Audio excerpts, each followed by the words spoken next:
Opa, como é que vocês estão? Tudo bom com vocês? Continuação de uma obra que a gente já tem no canal. Se quiserem uma próxima parte, já sabe. A Citri diz que o grupo de mercadores negros tem se mantido neutro em Geyser por um longo tempo.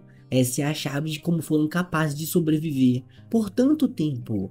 Às vezes fornece informações sobre os outros, mas isso também faz parte dos negócios. E o pessoal pergunta se o barão comprou informação deles ou não. O Prota só balança a cabeça para ela confirmar que sim. A Citri diz que ele comprou informação sobre a geografia do 10º andar com o mercador negro responsável pelo 9º andar. Mas ele então pessoalmente explorou a área, tomando a rota mais segura. A Ariane fala que isso deve ter sido caro. O Prota fala que pagou com o núcleo dormente de um labirinto que ele achou. O que era valioso foi destruído por causa dos danos que sofreu. O porquinho diz que se lembra de mudar para o local vazio do deserto árido também fazia parte do acordo. Prota fala que garante que o nosso porquinho é forte. Ele era basicamente o dragão guardião do 8º andar. Para eles, isso pode parecer como se tivesse mais um competidor, mas espera que eles não tentem demonstrar dominância um sobre o outro, logo quando estão perto de enfrentar uma guerra. O Gorintos fala que ele realmente foi para o abismo pessoalmente para explorar a área. Ele deve ter ficado maluco. A Citri fala que pode não parecer, mas é verdade. Vai apenas confirmar se a informação é verdadeira ou não, sem revelar nenhuma nova informação a partir de agora. O Prota fala que vai pagar o preço assim que acabar essa reunião. O Gorintos diz que tem uma chance dessa mercadora negra ter sido subornada. Ele vai pagar o dobro do preço para ver se realmente é verdade. O Prota nem se importa. Diz que tem duas condições para ele compartilhar essa informação preciosa que ele juntou por si mesmo, se pondo em total perigo. Primeiro, ele vai estar no comando dessa guerra. Eles terão que seguir seus planos e suas ordens. Segundo, todo mundo no local vai assinar um contrato com ele e vai se tornar o seu cavaleiro. O Gorintos fala, peraí, parece que é padrão humano fazer isso. Pretende tomar o controle do 9º andar inteiro, seu maldito. O Ricardo ficar puto falando que é bobagem. Não vale nem a pena continuar ouvindo essa merda. Ele deve ter derrotado 2 tiranos do 9º andar por causa do seu poder de combate. Mas eles também são donos de labirintos. Apesar disso, ele quer que a gente trabalhe para ele. Isso nunca vai acontecer, é um insulto. O Prota fala que não conseguiria convencê-lo, nem mesmo se dissesse que tudo que precisam fazer é trabalhar juntos para vencer a guerra. Nesse caso, vai revelar alguns fatos. Primeiramente, os rumores sobre a invasão do 10º andar são verdadeiros. Segundo, todos os nobres do 10º andar estão em uma aliança. Todos eles parecem ser desgraçados arrogantes, que nem vocês. Mas qual seria a razão para eles de repente invadirem o 9º andar? A resposta é inesperadamente simples. Os barão do 10º andar estão sob ordens do conde Paternon do 11º andar. A razão para eles invadirem o 9º andar é para expandir sua autoridade. A Citri diz que é apenas uma teoria. Aqueles que estão com medo devem pensar que seria mais fácil se render e se tornar um subordinado do Paternon. Por esse meio, você seria capaz de viver confortavelmente com o suporte do conde. Vocês não precisam ter medo do Paternon, mas ele assume que eles todos conhecem o Anatolius. Paternon está em guerra contra Anatolius por muito tempo. E o objetivo por trás dessa repentina invasão ao nosso andar é outra coisa.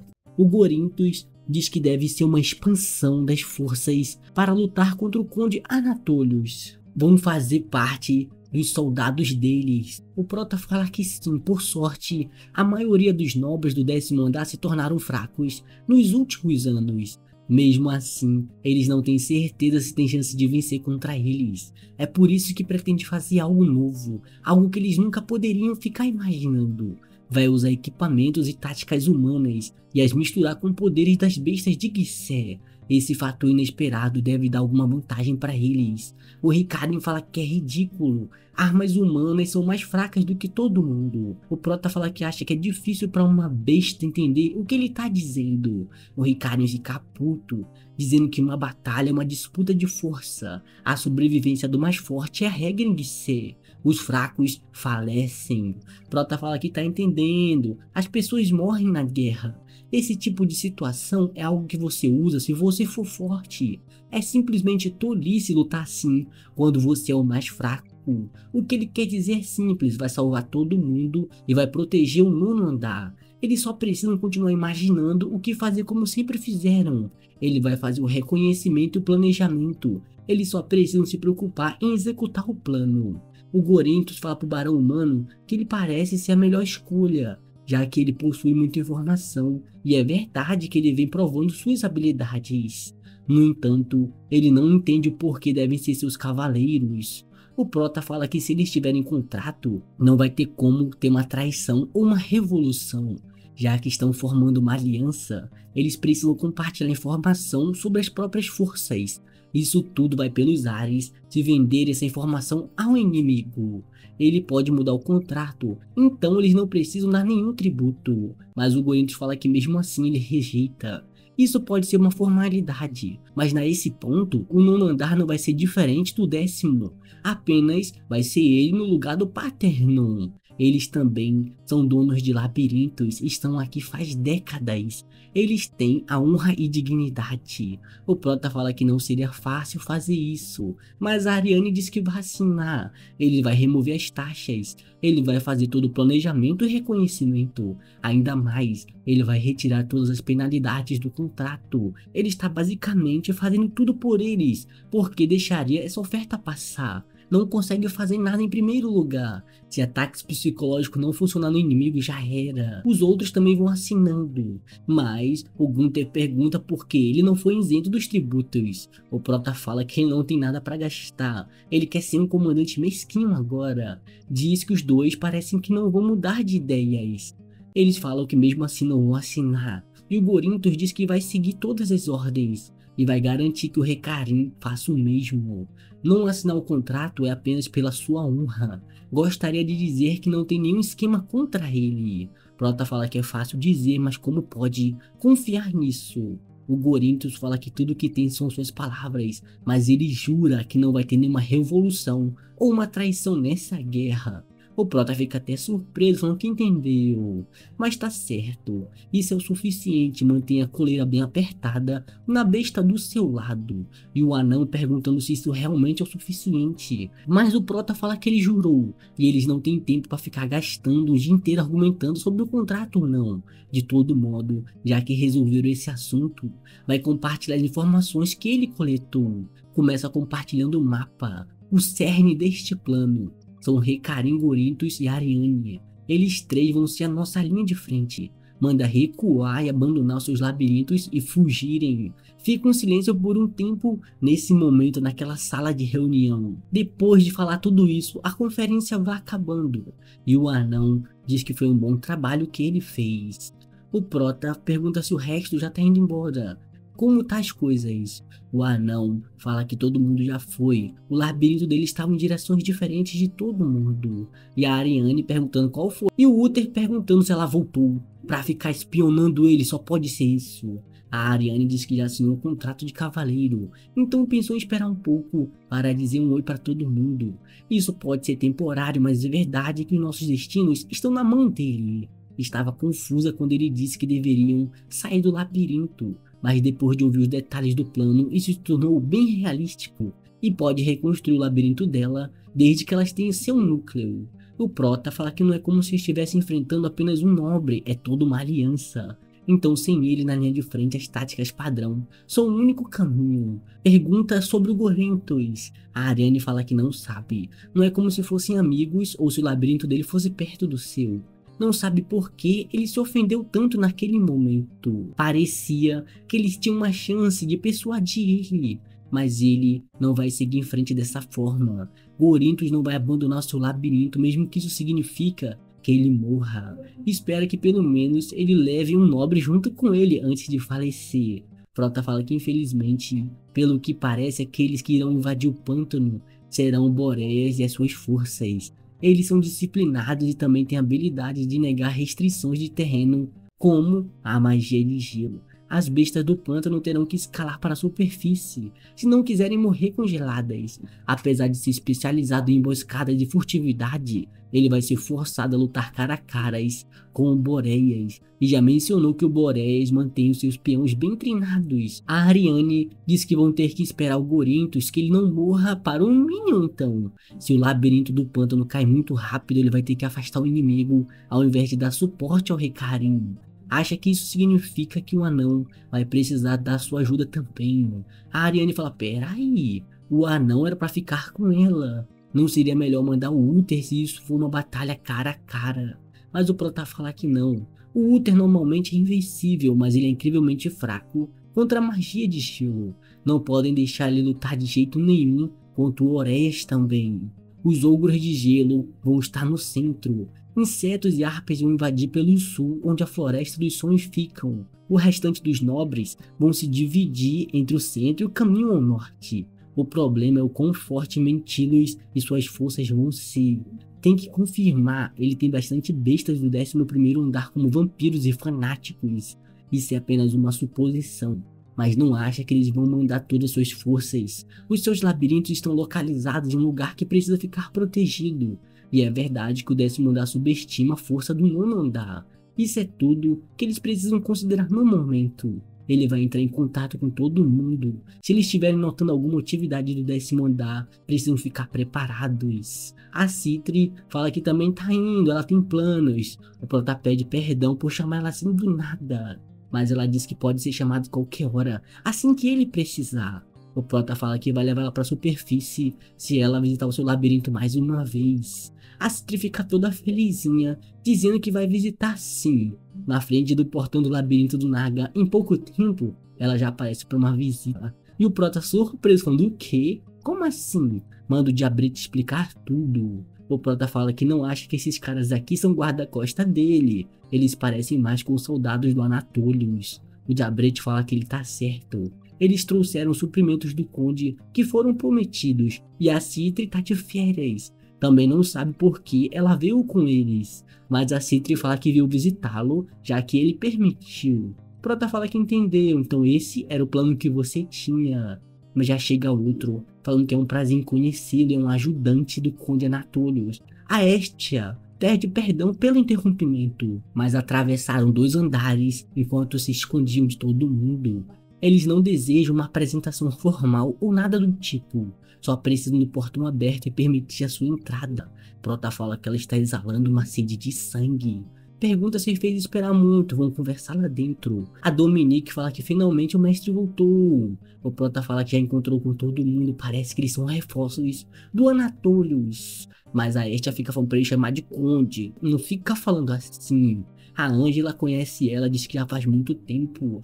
A Estia diz que faz muito tempo que tá aqui, no entanto não esperava encontrar esse perdedor também. O Prota manda ela não deixar os sentimentos pessoais que ela tem no caminho de cumprir o seu dever. A Estia diz que esses são os baús, cheios de gemas inferiores. É um presente do Conde Anatolius. Ele não tem que aceitar isso, mas se rejeitar vai ser diferente. O Prota fala que sabe, ele está precisando de suprimentos para essa guerra, então não vai negar ajuda. A Estia diz que isso não é tudo, vai mostrando para ele uma caixinha. A Angela fica surpresa falando que conhece isso.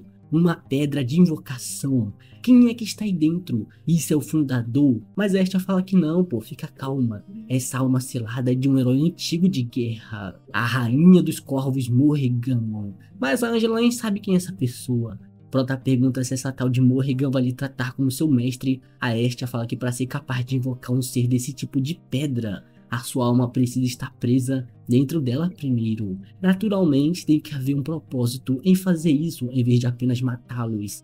Isso é o fato de que o alvo capturado é colocado sob um feitiço que o faz obedecer seu futuro invocador. No entanto, tem uma chance deles serem libertos se eles matarem o invocador dentro de meia hora após serem invocados. Recomenda ele lutar sozinho contra a Rainha dos Corvos, sem os subordinados. Lealdade forçada e lealdade ganhada não são a mesma coisa.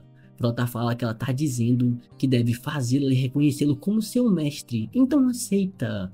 A Estia pergunta se ele não vai hesitar a lutar contra um herói antigo. A Prota fala que isso é uma pergunta besta. o conde enviou um presente que sabia que ele ia usar e uma ajudante para medir sua força. Para ser honesto, o seu grande conde me colocou em uma situação bem complicada com essa guerra. Isso está começando a me deixar irritado. O fato de que ele age como se fosse misericordioso e generoso, mesmo que tenha me forçado a usar meus dons. É melhor ela parar de ficar avaliando de cima a baixo, quando ela é apenas um ajudante, não um conde. E a minha paciência não é infinita, sua miserável. A Estia fala que agora ele está culpando por causa da guerra. Nesse momento, a invocação já vai começando. A Dominique fala que se for uma Regan que ela conhece, ela é uma verdadeira calamidade, que matou centenas de nobres no abismo ancião, e tem um profundo ódio contra o Conde Parthenon. O Prota fala isso, mas já tinha utilizado, então ferrou. Nesse momento, o Prota começa a ficar puto, falando: Estia, sua miserável. Pega ela pelo pescoço, perguntando o que é isso. Vocês estão tentando jogar os seus problemas pra cima de mim e chamando isso de presente. O seu mestre não sabe o que é ser moderado, ou isso também é um teste. A Estia fala que não é o que parece. A única coisa que sabia sobre a Morrigan era o seu nome, já que o conde lhe contou. E ela fica se perguntando como ele pode ser tão forte. O Prota fala que não sabe que tipo de relação ela teve com o Parthenon. Chama Dominique, manda evacuar todos os membros não combatentes por perto e dizer para os magos para selar a entrada da área de treinamento. Avisar o Quintus e o Balzac também. Manda a Angela proteger aqueles que não podem ficar lutando. Não deve ter passado muito tempo desde que a criada de Ranqueal foi gerada, mas mesmo assim ela sabe coisas que nem ele sabe. As criadas aqui adquirem informações do passado. Ela não sabe o quanto ela sabe, mas é melhor ser cuidadoso. O Prota fala que isso vai ser irritante se isso de algum modo afetar o grupo de mercadores negros. Então eles dois podem descansar por enquanto. Tem um bar bem perto daqui. Ele pode pagar por isso, diabete. Nesse momento, a rainha dos corvos aparece, perguntando se foi ele que invocou ela. Ele parece tão frágil e pequeno para ter como sua subordinada. O Prota fala que pensou que seria atacado imediatamente. A Morrigan manda ele ter paciência. Esse é um teste sagrado que vai decidir se ele é digno de ser o mestre dela. Embora tenha sido disfarçado como algo insignificante, como um feitiço, o único que pode ser digno dela é o rei de um olho só. O resultado desse teste é óbvio, mas ela aceitou esse desafio por respeito a ele. Se ele deseja ter ela como subordinada, então precisa provar o seu valor. E o Prota perguntando: peraí, provar o meu valor? Parece que ela entendeu algo errado, sua atitude está errada. Não é você que está testando o meu valor. Eu que estou vendo se você é digna de ser minha subordinada. Manda derrubar ela agora mesmo. Nesse momento ela já vai sendo atacada por dois nas costinhas. A Morrigan fica puta perguntando como ele usa manchar o teste sagrado. Esse teste era pra você, e ainda assim ele tem a intenção de sacrificar os subordinados inocentes por isso. O Prota fala que já avisou, esse não é o meu teste. E o Quintus sem saber porque essa perna era dura, é como se ela fosse feita de ferro. O Balzac fala que não sabe se sua arma vai aguentar esses ataques. E o Quintus dizendo que tem um novato bem arrogante. No entanto, é melhor ser um bom exemplo, já que foi o primeiro herói a ser reconhecido pelo rei. Ele não tem intenção de desapontá-lo mais uma vez. A Morrigan diz que não consegue entender essa lealdade cega que todo mundo tem por esse tirano. Ele está usando a sua vida por algo que deveria ser de responsabilidade dele. Não deseja manchar eles, então ele pode ir embora. Ela pega os dois como se fossem criancinhas e taca no chão, perguntando se não entenderam, eles são fracos demais para se considerar seu oponente. Ele está obrigando vocês a fazerem isso, pois está com medo de fazer ele mesmo. E o Quintus com raiva porque está falando mal do mestre. O rei sempre se arriscou pelo seu labirinto. Ele até mesmo faz tarefa que soldados deveriam ficar fazendo. Está ciente de que não é forte o bastante, no entanto, ela não sabe nada sobre o que está passando e a sensação de estar sendo protegido por aquele quem deveria estar protegendo com a sua vida, sobre a sensação de que pode ser um fardo para o seu rei. Ele não se importa com o tipo de passado que ela teve, ou com quem ela pode ser. O rei ordenou ele ficar agindo, então ele finalmente está lhe dando uma chance, e nesse momento ele vai provar o seu valor. mesmo que isso se torne sua morte no final desse caminho. E o Prota fala, caramba, eu não sabia que o Quinto se sentia assim. O Balzac fala que não pode morrer até que tenha matado o conde que massacrou seu povo e sua família. Ela deve ter sido uma grande guerreira no passado, mas agora ela não é nada comparado com seu alvo. Ela é apenas outra montanha que ele precisa ficar escalando. A Morrigan fala que assumiu. Todo mundo tem histórias que ela não tem conhecimento. Ela também é um familiar com a dor de ser protegida. E tem sido arrogante. E tem julgado eles apenas baseado na sua aparência. Pede desculpa. Agora respeita ele e reconhece todos. Ela vai levar eles a sério com sinceridade no coração também. Mas não deseja machucá-los. Então não vai usar suas espadas. Por isso pede perdão. Vai entrando na sua forma humana. E na sua velocidade da luz, já mete um socão no bucho do Quintus. O Balzac tenta se virar para fazer um ataque, mas nem dá tempo. Ela bate com o Quintus nele, mandando ele ir para bem longe. E continua o sarrafo, jogando um para um lado e outro para o outro. Já fica em cima do Quintus, dizendo que ele vai virar massinha. Em poucos segundos, ela derrotou os dois com facilidade. Mas o Balzac se recusa a desistir e continua tentando atacar, enquanto Quintus enrola ela para segurar e não deixar ela fugir. A Morrigan fala que ele é incrível e o Balzac percebe que não deu nada certo. Como ela consegue ser tão rápida? Mesmo assim, a Morrigan continua socando Quintus como se não fosse nada. Nesse momento, Balzac começa a usar toda a sua força como Cavaleiro da Morte. A Morrigan diz que ele tem um olhar bastante determinado e isso é esplêndido, guerreiro. Mesmo assim não é o bastante, você é muito fraco, deixando ele sem a cabeça, mesmo ele sendo um cavaleiro sem sua cabeça. O Quintus começa a chamar o seu rei, dizendo que queria ser útil para ele, apesar de ser um rank heróico, ele é pateticamente fraco. Pede por favor pela sua fraqueza e inutilidade. E o Prota pergunta, como assim, pô? O que eu vou fazer para te perdoar? Não é porque eu não confio em vocês que eu fiz as coisas eu mesmo até agora. Foi capaz de fazer tudo isso porque confiava que todo mundo manteria um labirinto a salvo enquanto ele estava longe. Você e os outros Nagas nunca me desapontaram. Você é como um general aos meus olhos, e ainda assim olhe como você está agindo, só porque sua autoestima caiu um pouco. O Quintus continua dizendo que vai servir eternamente ao seu grande rei. O Quintus está consciente, mas ele não vai ser capaz de fazer nada, assim como o Balzac.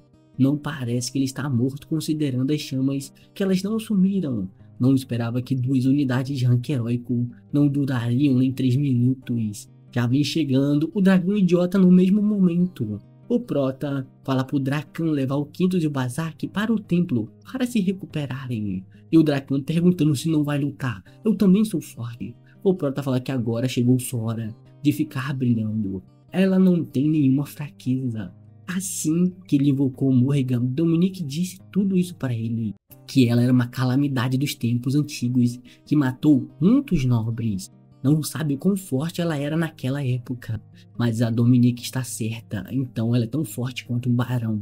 Invocou ela aqui para que ele tivesse o buff de ser no seu próprio labirinto. A Morrigan fala que isso não vai acontecer, seu objetivo é apenas a vida dele. Se não tiver qualquer outra interferência, os outros seres aqui estão a salvos também. Acima disso, ela não gosta de lutas unilaterais contra os mais fracos.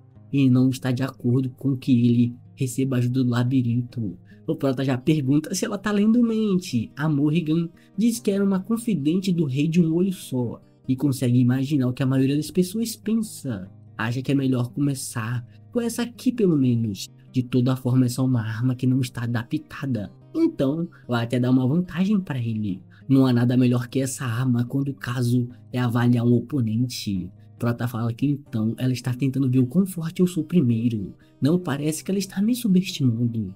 Após alguns treinos ele aprendeu a fazer coisas com a mana ao redor do seu corpo. Já que o capitão avisou sobre usar o parasita, vai tentar lutar sem a ajuda dele primeiro. A Morrigan já começa a se preparar e fala que vai começar o ataque.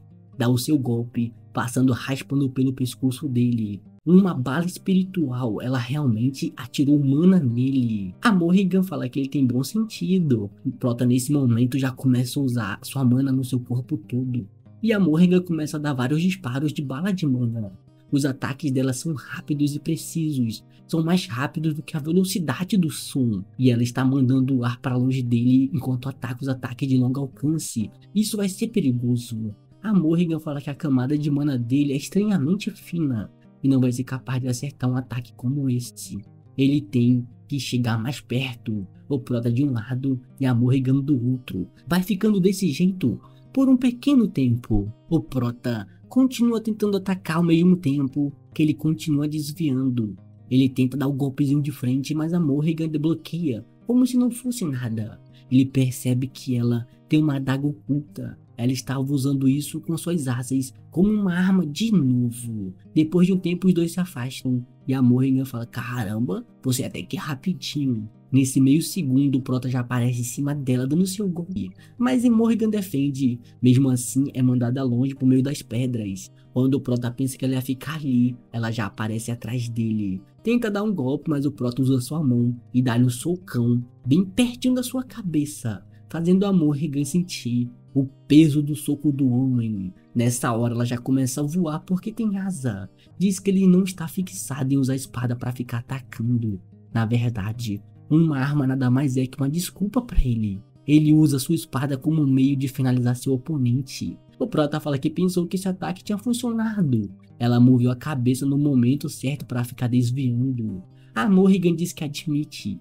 Queria matar ele da forma mais limpa possível sem causar nenhum dano ao redor. Mas parece que ele tem força equivalente à sua posição. O Prota fala que por outro lado ficou desapontado.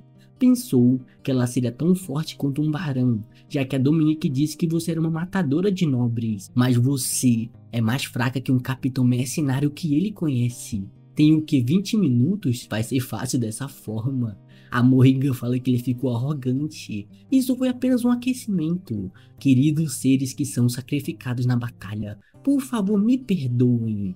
Começa a preparar toda a sua aura gigante. A destruição vem vindo com esse próximo golpe. O parasita vai detectando uma ameaça fatal à sua vida nesse mesmo instante.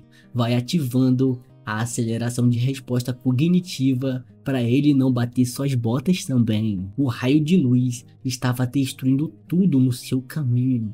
Uma habilidade que permite você criar uma tempestade de mana explosiva, expelindo toda a mana dentro do seu corpo. Não é tão forte quanto os ataques físicos do Natullius, mas estão no centro do seu labirinto. Vai ter algumas mortes se ele não refletir isso de algum jeito. O aumento de cognição permite ele apenas ficar concentrado dentro de um momento de tempo. Isso não faz o seu corpo ou mana fluir mais rápido.